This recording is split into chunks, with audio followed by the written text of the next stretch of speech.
So today at school, while I was in the office getting some Advil,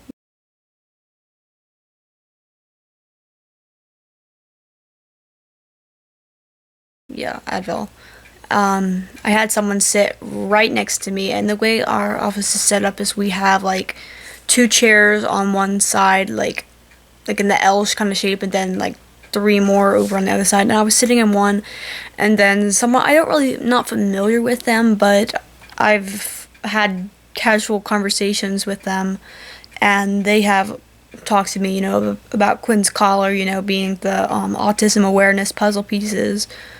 And he was talking about how he also has autism, which I knew because I've seen him have episodes at school, which, happens. But he sat right next to me, and I really didn't mind it, but he was just literally right on top because I had Quinn tucked under my legs. And he sat right next to me, even though all the other chairs were available.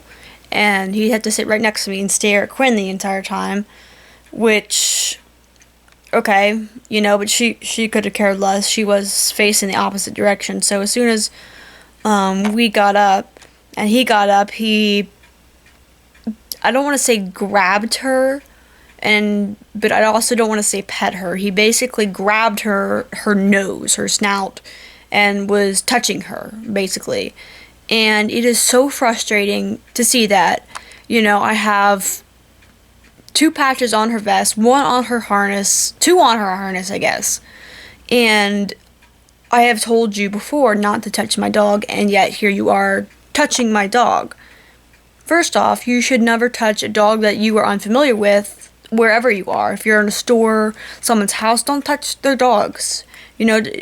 Especially if it's a service animal, because they have a job to do. And I don't remember what I said. It was just in the moment, but I'm pretty sure you said, don't touch her. Or don't touch my dog, or something along those lines. And it was just so frustrating. And then after he had left the room, Quinn was just all over the place, and she could not focus, and she was just not okay. And he had distracted her, and Quinn is a medical alert dog. Partially a medical alert. She is a medical alert dog, but she also helps with balance and autism. But that medical part is a huge part. I mean, that's the main reason I have Quinn. And the best way, is I have this written out that says she is a service dog, and she has been trained to assist me with my invisible disabilities. She may not look like she's working, but she's always checking to make sure I'm okay. If she's pet, distracted, talked to, etc., she can miss telling me of medical changes in my body, and that is very dangerous and could even send me to the hospital. Petting a service dog is distracting and rude. If my service dog fails to alert me to a medical problem because you were distracting her, you would be liable. Interfering, harassment, and distracting a service dog is illegal in Ohio. And that's what I have said. And I live in Ohio, and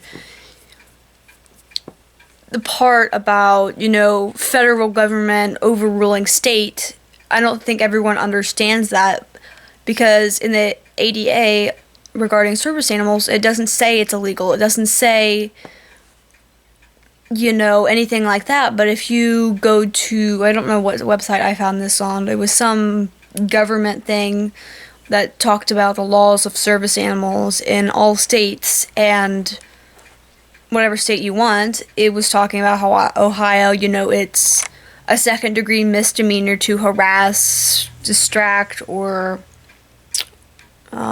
interfere with a working service animal that is on duty. And part of what I think that the problem is that because I've talked to him, I think that because I've acknowledged that she helps with autism as well, I think that he thought that maybe because he has autism as well, and she's partially for that, I think that he thought that he can touch her then. And I don't think that he fully understood the danger that could have caused of her being distracted, and she was so distracted, and it took me a solid 7-10 minutes to get her back into focus. And it, if she had missed an alert, that would be so bad, and even if she wasn't a medical alert dog, even if she was just for balance or mobility or autism or whatever, you still shouldn't touch a service dog, because even though they might not be alerting, they still have a job to do. They're not here for others. They're here for our needs, and because we need their help. They're... and it's just really frustrating when people just touch your dog, regardless if it's a service animal. Especially if they don't ask. I mean, you don't go up to somebody and say, "Hey, I like your hair," and then start petting me. You don't start running your hands through their hair or like their clothes and start pulling on them and stuff. That you don't do that. That's not okay. And it is so rude for people to do that. And I have talked to the principal about it, and again, I've discussed that with them, that I'm not gonna threaten someone. I will tell them, don't touch her again, but I'm not gonna be all, you touch her again and this is gonna happen to you. Now, I could do that if actions needed it, and if it was a person that is constantly harassing me, then I would take those measures.